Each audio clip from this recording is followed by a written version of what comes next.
Hi, I'm here. Made it. It's my fault. No, I tried to log no, in with my computer, the millennial that I am. it's not your fault. It's actually happening all the time. I think it's like some Instagram bug going on. Even Yeah, like the okay, last I'm couple here. lives that I have the same issue. How you doing? I How are you? let me get my things out of the way. Okay. I'm doing good. How are you? Good. I love your background. Is it real? Oh, I assume it oh is. yes, my windows. I love that. I love that. Yeah, the computer didn't work, Bernadette. I was able to watch the live, but I couldn't actually join the live. So, I mean, it's good to know that I don't think that Instagram has that capability yet. Well, But but now we're here. yes, yes, we are here. So let's introduce ourselves. What do you think? Sure. You go Marina, ahead. Go first.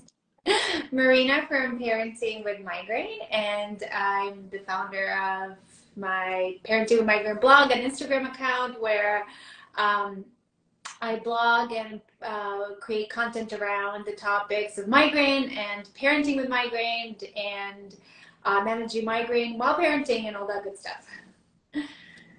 And I'm Kiara. I'm here with CEFALY. Yes. Uh, CEFALY is this little device right here. It's an external migraine treatment, and it's supposed to stimulate and desensitize the trigeminal nerve anywhere in on your forehead. But today, we're gonna talk about traveling with migraine, and most important, traveling with migraine and with children. So, why don't you go ahead and you start sharing like your experience of traveling with children and managing migraine? What unique challenges you faced as a parent? Yeah, so my family, so I developed chronic migraine when I had my kids. I've always had a migraine, but it became chronic and daily when I actually became pregnant and gave birth to my kids. And that, of course, complicated everything. And my kids don't know me as a mom without migraine. They've only known me as a mom with migraine. My family lives about 3.5 hours away in Connecticut. And so when we had our kids, we often, and we still do, travel to Connecticut. So that's one of the trips that we do very often. And so as soon as my kids were born, those are the trips we were making when they were newborns, and they were car trips. And so when you have kids, when they're little, when they're a little older, and you have car trips and you have migraine, you have to be creative. You have to plan ahead, and the challenges that come up are managing migraine while you're traveling, and also managing migraine when you get to your destination. And that's no matter where you go, whether it's a car trip to see family, or whether it's a car trip to an amusement park or an aquarium or anywhere like that. We have not traveled by plane yet. Okay. And I myself have traveled by plane recently, where I met you at the Retreat Migraine. And this was my first time traveling by plane in 9 years since I became Oh diagnosed wow. with migraine. And I made it. So that was my trial. And so the kids really want to go to Disney. And so this is something we're thinking about in the next year or so, because all their friends are going to Disney and they really want to go. Of course. So we're thinking about it. But so far it's been car trips for us. I've heard that Disney is fun for adults too, by the way. So I I'm am pretty sure. dying to go. It's been my dream. I've actually never been to Disney. It looks fun from the picture. So yeah, I know that traveling with Alicia, migraine at Disney. yeah, well, yep, soon there will be, hopefully. I know that Alicia, the Disney cook, recently made a post about vestibular migraine and Disney because she went Oh, recently. really? So that's a good resource for people if they are interested about go to Disney. So no Disney tips here yet. That's awesome. Thank you for sharing. And how do you prepare yourself knowing that, you have this condition? How do you prepare yourself and your children? Is there any specific precaution or any specific accommodations that you make? Right. Well, first, I think when making plans for travel, it's important to prepare your mindset. So this is something I learned in pain reprocessing therapy is to stay positive and optimistic. And I know it's hard to do when we're living with chronic pain, but telling yourself, I'm going to be okay no matter what. Whether I will have a migraine attack during my trip or not, I will still make it. When I travel with my husband or I travel with my family, I know that even if I have a migraine attack, my kids are going to be safe because I can rely on other people. So making contingencies, who is going to be with the kids when, if I have a migraine attack or if I have an episode or if I need to go to a room or get some rest. And so telling yourself that no matter what, you're going to be okay. And if you need to write down different steps or just to visualize yourself, all the things that can go wrong, if you need to do that, if you need to see that for yourself, worst case scenario, what could happen, and tell yourself, okay, if that happens, I will still be okay. I think reframing your fears could be really helpful when going on a trip with migraine. Yeah. And then planning ahead is very important. Because you want to plan for the trip itself and then for, like I said, for the destination, because that's when the migraine can, interrupt your trip. So if we, having a migraine toolkit at the ready is, one of the important things that I have. It gives me a peace of mind knowing that if I get a migraine attack, or in my case, when I get a migraine attack, I will be prepared. CEFALY is my number one tool at home or when I'm somewhere else that I reach for.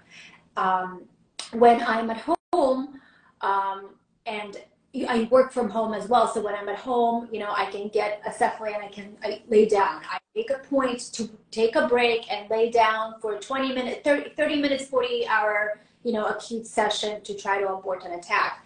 But during a vacation or on a trip, that's not always an option. And I also don't want to take the risk that what if it doesn't work? For me, CEFALY has been good to me, but sometimes it doesn't work. So I usually take medication if I get a migraine attack during a trip. There's also so many triggers during a trip, that outside of our control, that it's better to medicate early at the onset of an attack to increase your chances of aborting an attack. So medication is one of my first steps, and I used CEFALY everywhere.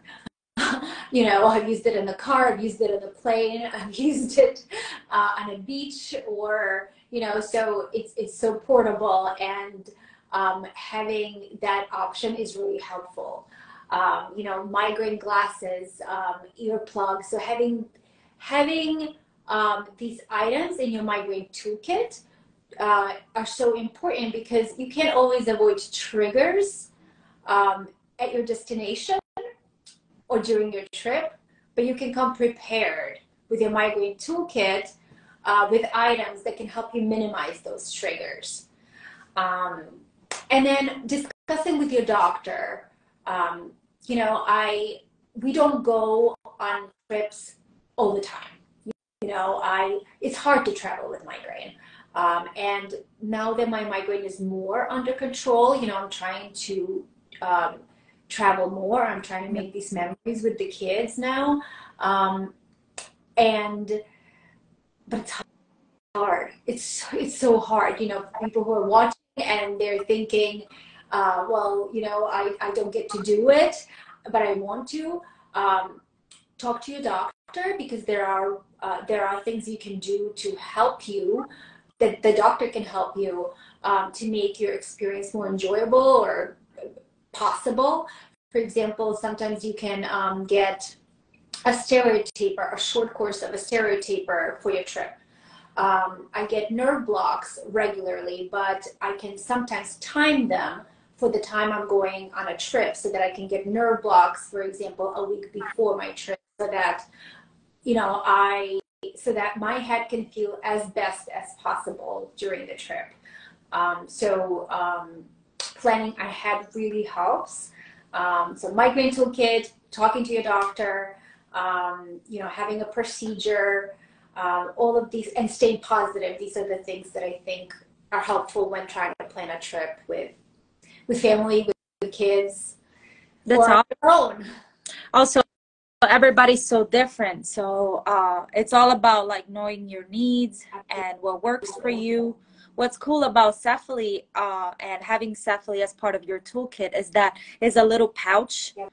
So you can bring it everywhere. And we also have the little travel case, so you can just throw it in your purse and carry it with you, so that, you know, if you're having an attack, or if you simply want to do a preventative session during your flight, you can go ahead and do it. Especially when you're flying, I feel like there's a lot of smells and the air, the pressure, all these things that can, you know, be, you know, triggers for you. Right. And yeah. Right. But my question is, how do you communicate your migraine related needs and limitations to your children while traveling? Do you like involve them in the process of understanding it, or yeah? It's a great question. My kids are, well, my whole family, my husband, my kids, my parents, my sister. This is like a family affair. Everybody's involved. Everybody is very migraine aware and migraine educated. They know the migraine language. They know, you know, they know how much migraine affects me. They're very supportive, which is really helpful. And I know that everybody has that support, but migraine, having support from family is really important. And it's something that, you know, keeps helping.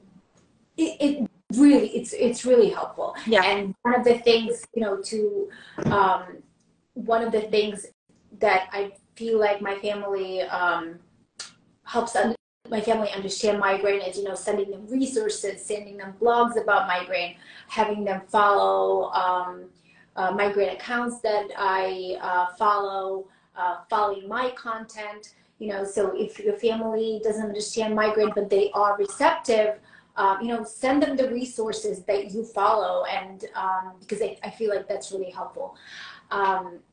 So Migraine at School is an organization that has resources for parents and for kids with migraine, and they have a graphic that has a traffic light that shows like a traffic light of migraine. So the red is the red, yellow, and green, and that's how I communicate with my kids about migraine. So the red is, that means if mommy is red, that means mommy can't do anything. Mommy can't function. Mommy cannot do certain activities. If mommy is in the yellow, that means mommy is in pain, but mommy can still go, but she has to slow down. If mommy is in green, that means that she is having symptoms, but she can go and can do most of the activities. And if mommy is white, meaning like blank, that means it's a awesome day. There's no migraine symptoms. And so it's a great visual representation, especially for the kids, of what is, you know, it's better than a pain scale because it shows you what it's like for somebody with migraine. And when my kids want to know how I feel, they're like, Mommy, what color are you?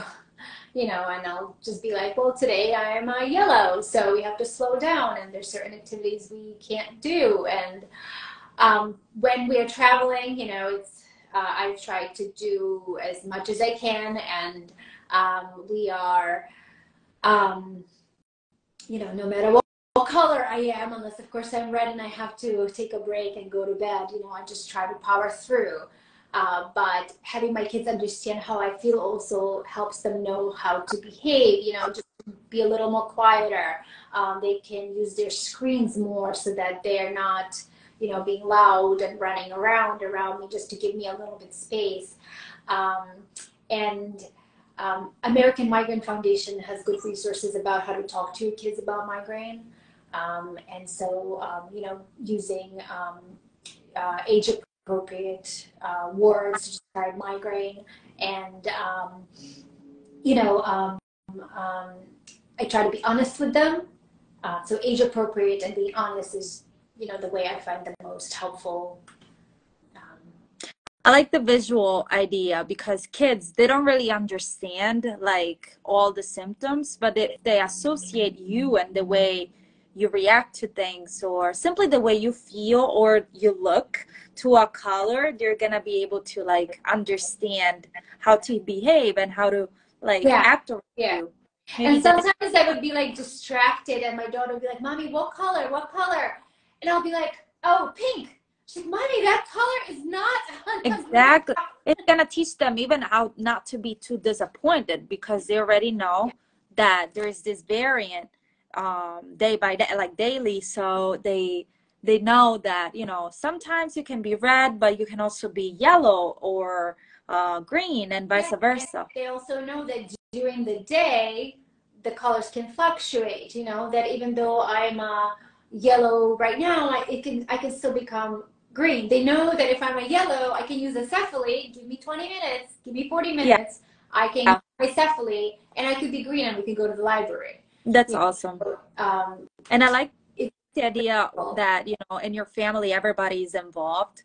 You know, it's all about educating people around you and make them feel like, you know, you're simply explaining to them how you feel and how you want this illness to be, you know, described or simply acknowledged in a way, because it's right there, and you as an individual have to deal with it, but even people around you deal with it, like your children. Absolutely. You know. Absolutely. It affects the entire family. It affects everyone. Absolutely. I mean, you know, we used to travel to a beach house every summer with family, with my parents, with my sister. It was like a whole family thing. And then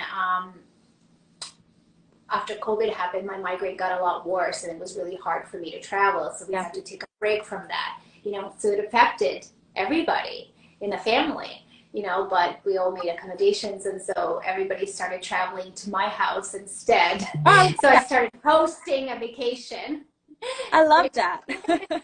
But, you know, it worked. So I actually hosted everybody a week ago. And that was fun and loud and overwhelming, but it was fun. At least you were in your safe no space. Traveling was involved. Exactly. But at least you were in your safe space. And if you needed to lay down, you had your space, and just, you know, take your time. Exactly. So my next question on that note is, have you encountered any difficulties in finding child-friendly or accommodating environment that also consider your migraine triggers? Yeah, I feel like so many places that my children like are not migrant friendly. You know, we went to a Great Wolf Lodge a few months ago, and it's a water park, and it was full of migraine triggers. You know, the smells, the chlorine, the noise from, you know, kids laughing and screaming and splashing, and all the equipment just banging, and the lights were so bright. And I just kind of, you know, if I want to make memories with the kids, and if there's somewhere they actually want to go, we just kind of go. And like I said, I just bring my toolkit to try to manage the triggers as much as I possibly can. And we just kind of go with it, you know. And we're probably not going to go there anytime soon, and we'll try to, you know, explore other places. But it was a really fun trip. It was a fun day. We stayed there for one night. And it was a great time. But, there's so many places with so many triggers especially for somebody who is sensitive. I am light sensitive, I'm noise sensitive, and if there's chlorine involved, I'm smell sensitive too, but I Yeah. have Avelox glasses, I have my earplugs, I have my, like a nausea stick in case there's Yeah. or essential oils, that's why your migraine toolkit is so important. And, at the hotel before bed, I use my CEFALY. So it's, having can't go anywhere without your little pouch. So I feel like that's like very important. Absolutely. And how do you balance the desire to create memorable experiences for your children with the need to prioritize your health and manage migraine during family vacation? Yeah, that's it's hard. I just do my best. I think we all want to do what's best for our kids, and we all want to create memories. And my fear is always, oh my goodness, are my kids going to remember me as the mom who was on the couch all their childhood, and I feel like other people in the community have the same fears. And I just tell myself that I have to create, memories, other memories. They will remember me as the mom on the couch because that's where I spend a lot of my time on. But they will also remember me as the mom, who took them to the library, who took them to the zoo, who took them to the aquarium, who took them to, on a hike, who took them to the beach, who took them to see family in different states, who took them on different destinations. So little by little, I try to create these memories, and I do hope it works. And we just have to do the best we can. It's hard, but one day at a time, one trip at a time. And I think it's really hard not to put pressure on ourselves, but we just have to try and do our best. We actually have a question. There are times when migraine hits in the max and mom just has to say no to all things for a moment. How do you communicate and transition kids into some sort of quiet activity without disappointment? That's so hard. And you know what? The older my kids get, the more they are likely to feel that disappointment. I feel like when my kids were like 3 or 4, if I had to say no to an activity, they'll just get distracted so easily with like Play-Doh or something, and they'd forget that I said no. But I remember at some point it just changed. I remember we had to go apple picking with friends, and I got this terrible migraine attack, and I remember telling them, I don't think I can go. And oh my goodness, the look in their faces and the disappointment, it just crushed me. And I ended up going because I just felt so bad, and, sometimes, I end up doing things in pain because I don't want to disappoint them, or I feel like, they should have this experience. But sometimes I think, hey, right now it's important for me to rest because there are other things that we can do later that would be more important for them. And, you explain to them, we often talk about the big picture. Sometimes I draw to them, how, here's a small picture and here's a big picture. When my kids fight, here's a small picture, here's the big picture. And the same thing with migraine, if we don't do this, it's okay. Here's the big picture. Here's other things we can do. If the kids are older, it's obviously, my kids are 8 and 7, and Yep. I feel like now they do understand a lot more. And you have to constantly talk to them about these things. This isn't just a conversation you have with them during a migraine attack, when you are in pain, when you're miserable, when you're frustrated, when you have less patience. These conversations are best had when you're actually feeling better, when you're maybe before bed, you know, when their attention is on you and when you have most attention, you know, to one-on-one conversation. These Yeah. are the important conversations that you want to have with them.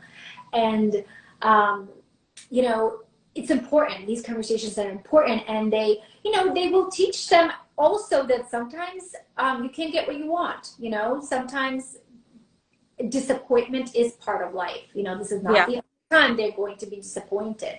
And unfortunately, mom is disappointing you now.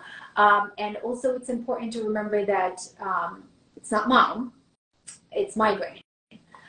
In our house, it's not mom, it's migraine. When my husband is mad, he's not mad at mom, he's mad at migraine. You know, sometimes, because sometimes it's upsetting, the things that, you know, happen, and, you know, it's upsetting to the whole family. It's upsetting to, you know, to watch me in pain, and, you know, it's sad, it's upsetting, and so, it's not you, it's migraine. And so, and if all else fails, give them screens. Give them screens and do not feel guilty about it. If they're disappointed over not going somewhere, my kids will watch TV, they will play the Switch, you know, and there's also candy. And what about giving advice or any tips to parents who experience migraine and are planning to travel with children? What are your tips and tricks? I feel like I gave it all already. I just gave away all my tips and tricks.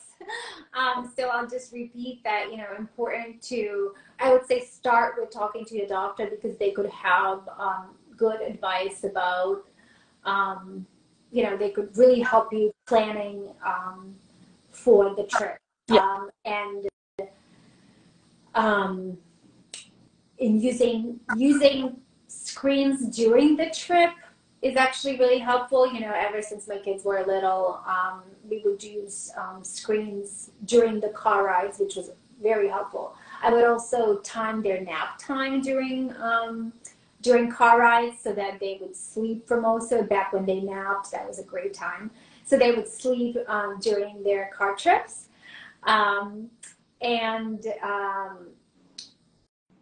you know, having, and like I said, the, you know, having your migraine toolkit is just so essential, and all of us are going to have different things in our toolkit. You know, I actually brought some things that I know if anybody wants to see what's in here, but obviously CEFALY is the most important thing. CEFALY. I actually have a blog about all the different places I've used the CEFALY, and you know, like you can That's use so it. fun. You can use it anywhere. You know, like yesterday I had such a terrible migraine attack. Yes. And because I was in Boston for a doctor appointment. I was there for 5 hours in Boston. It was terrible. And I finally got home, and instead of going home to rest, I had to go pick up the kids from camp. Well, I asked my husband, and he didn't know where to go. So he's like, how about I drive and you come with me and you'll show me where to pick them up, so that next time I'll just know where to go. Yes. So I put my migraine glasses on, my CEFALY on, and I was just laying down and like, go there, and I just did my CEFALY session in the car ride. And by then time, the attack was just so bad that nothing was going to help it, but it decreased it. Like I went from probably like a 7 to a 5, which was a huge deal. You know, I was able to, Of course. you know, by the time my loud kids got back in the car, which was really helpful. I think we're getting some questions. It's not mom, it's migraine. I love that. Yes, that I love that too, actually, because like just seeing migraine as an external thing and not part of you, because you cannot really control it, right? Right. Is, I think, yeah. Yeah, somebody's asking, what are the migraine glasses? I love my Avalocks. I have them right here. I mean, I've tried all the different glasses, and these are the ones that I've just started using probably for the last like 6-7 months, and I cannot live without them. Like I just cry if I ever forget them anywhere, like obsessed. So you can find them on my account. I have a code. I think there are other comments. Travel kit. I think it's important to have a migraine travel kit for parents and children. Books and activities are a good alternative to screens. Absolutely. There's coloring books. Like I remember we used when my kids were younger, there were like these water doodles where you can color with water, you know, and they're car friendly where you don't have to have markers.